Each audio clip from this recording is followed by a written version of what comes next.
Bob, let me ask you this. On page 4 of the February 23rd edition of the International Forecaster, you had talked a little bit about the possibility that Hillary Clinton had pledged U.S. assets to the Chinese as collateral, which may have included land. Is there any other follow-up on that? Well, first of all, we heard stories like this going back about a year and a half, but never any confirmation. And then the Wwiii Times came out a few weeks ago and said that they thought that the story was right and it was on and it was reality. And, you know, the story is very probable because of the conditions that the Chinese are in holding $1.12 trillion worth of Treasury and agency paper. But what happened was, after a number of people quoted the article, it disappeared. Now, the question is, did it disappear because government made it disappear, or did it disappear because it was false information? We just don't know. And from here on out, we have to treat it as though it really doesn't exist until we can get proof that it does. Right. But one thing that is interesting about that is that even if the Chinese have pretty much made it clear that they don't want anything to do with our Treasury debt at this point, so that's why we have QE, and the Fed is in there buying. and that's a Ponzi scheme. And what does that mean, Bob, to the average American, to the person who's listening to this that is interested in silver? They understand the silver story to some degree. They understand the precious metals provide a safe harbor against economic calamity, but they don't really understand the Fed. They don't really understand QE. This is going to end horrifically for the middle class, for the working poor. Can you help us understand, Bob, what this means and how badly it's going to end? The leverage. The Fed has $60 billion in cash, so to speak. They have $3 trillion in debt. It includes toxic waste, which are bonds which contain mortgages. It's got treasuries. They get agencies. They bought a lot of that toxic waste from the Chinese, incidentally. And they're going to keep right on printing money, which means that the American public is responsible for those debts. $3 trillion worth now. And so the commitment by the Federal Reserve, although privately owned by banks in the United States and in Europe and banking families, we're still on the hook.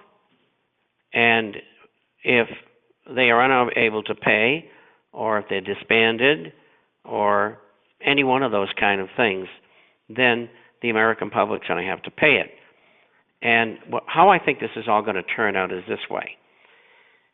There's going to be a meeting, just like the Smithsonian meeting of the early 70s, Plaza Accord of 85, the Louvre Accord of 87, big meeting. Every currency is revalued and devalued against one another. Mm-hmm. Multilateral settlement of debt, whether it's for 50 cents in the dollar or 30 cents for the dollar, or a 0-0, we don't know. And we might call it a giant modern Jubilee. But a Jubilee for who? It's not going to be the Jubilee for the guy sitting on the $200,000 mortgage, is it? He's not going to get his debt forgiven. Well, we'll have to get to that in a minute. Okay. And so if they do that, then they're going to have to pick whether they can't use the SDR because you can't have a gold-backed.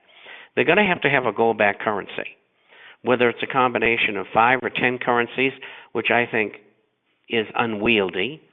They would be inside of an index and they would change their value every second of every day, 24/7. And the easiest way to do it is take down the dollar, adjust it, perhaps to 30 cents on the dollar, and back it with 25% gold at $6,000 or $8,000 an ounce, which would make it easy for the gold backing, because the numbers would be higher. And then the dollar could again be the world reserve currency in a healthier atmosphere like we had prior to August 15, 1971. That's the way I think it's going to turn out. Now, as far as debt's concerned, I don't know, and nobody knows until we get there. If they make people pay back debt on the original amount, everybody in the country would be broke. Right. Not everybody, but most of the people. Right. And so there's going to have to be an adjustment there of some kind. what it'll be, I don't know. When I talk to people, particularly the subscribers, I tell them, look, pay your debt in a normal manner and take every single dime you've got and you buy gold and silver coins and shares, bullion if you choose, but all the leverage is in the shares. And incidentally, for those people out there who would like to see our latest releases in the shares, we'll send it to you along with a copy of the forecaster. Just email us at Bob, B-O-B, at INTFORECASTER.com. That's Bob at intforecaster.com. And we'll send you the stocks, send you the copy of the publication, and of course we hope that you subscribe because we have no other source of income. But we do have thousands of subscribers, and quite frankly, money's not important to me. But anyway, that's the place to be. And as you said, if you want to save what you've got, you put it in gold and silver related assets. Absolutely, and you know, we could spend some time talking about the 100-to-1 paper fraud manipulation in the gold and silver markets. I've covered that pretty much exhaustively on my channel. So before I let you go, what I really want to ask you about, Bob, is this idea that what we're seeing around the world, as Webster Tarpley is calling it, is we're seeing an orgy of destabilization. And Webster's calling it the last breath of imperialism. And he's referring specifically to what the Pentagon is doing, what the CIA is doing, along with the MI5, MI6, the Brits. Out of chaos comes their order. Right. Destabilization. They're going to go after Iran. They don't want anybody helping Iran because they got their own problems. And so that's why you're seeing these problems in Jordan, Yemen, Bahrain, Libya. They want to steal Libya's oil like they did in Iraq, and so on. And how long this will go on, I don't know, but they're paving the way for the ultimate clash, which could cause World War III. And whether it'll be 6 months or a year from now or longer, I don't know. Nobody does. And I don't think they know either. I think that where we should finish here, Bob, is to talk about, for the folks that are out there that email you and say, why in the world would the controllers want to kill the goose that laid the golden egg? Why would they want to destroy America? Why, if what you're saying is true, it makes no sense. Why would they do it? And the answer, as far as I can tell, Bob, is that it is part of, you can call it a Luciferian plan if you want. It is part of their plan to usher in a one-world government. And as Lindsey Williams has said, to make you all so poor, you won't be able to fight back. What's your take on that? Well, I said it long before Lindsey did, and I've been running on this theme for a long time, along with Stephen Monteith, who has his own programs, and I've been on the air with him, I think, for 18 years now.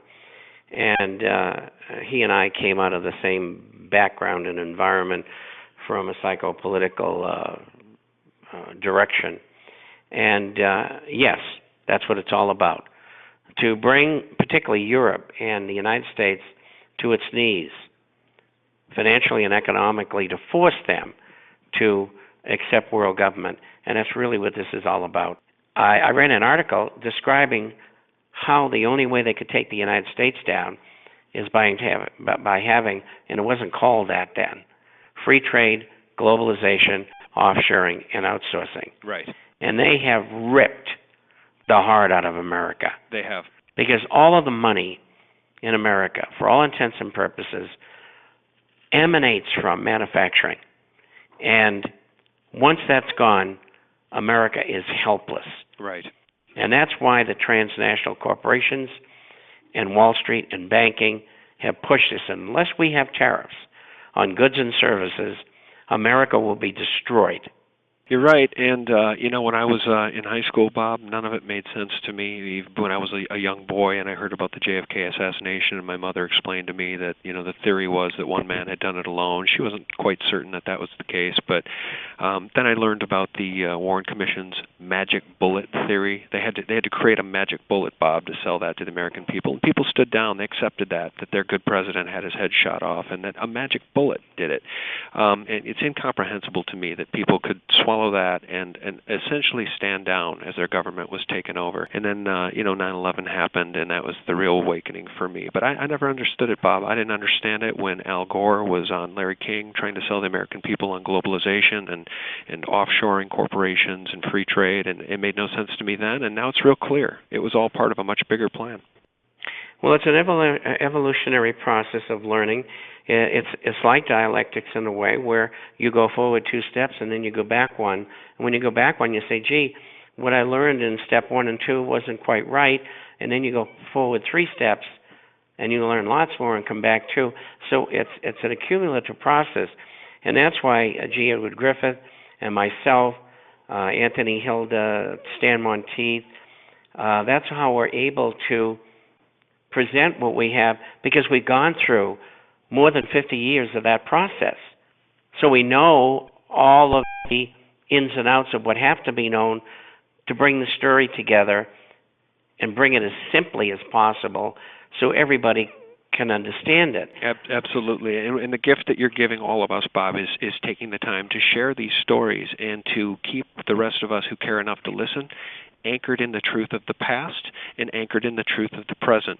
And that is the best way that we can all get awake and wake up others and take our country back. And so, Bob, I just want to thank you again for all your time, all your work. I want to thank you for the International Forecaster. I want to thank you for taking the time to do these types of interviews.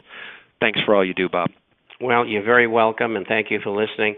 And I appreciate the opportunity. Oh, and Bob, I want to ask you, how do folks get the International Forecaster? Because I've read it. It's fantastic. Like I said, it's 40 pages long, twice a week. How do people get it?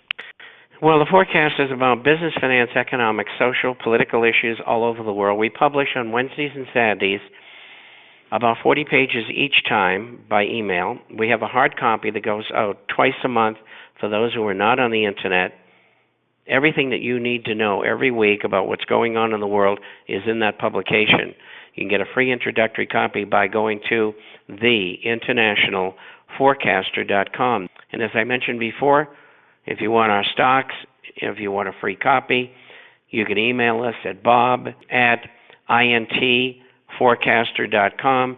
That's bob@intforecaster.com. Or you can call toll-free 877-479-8178, and you're going to get either copy there. And they have a special offering for a free 1-year subscription to the Forecaster. The deal that they're offering is fantastic. I want people to know what's happening to them and be able to save the world, never mind the United States. Well, Bob, thanks again for all your time. We sure do appreciate it. Can we talk again in the future? Yes. All right, I look forward to it. Thanks, Bob. As always, guys, thanks for watching. Good night.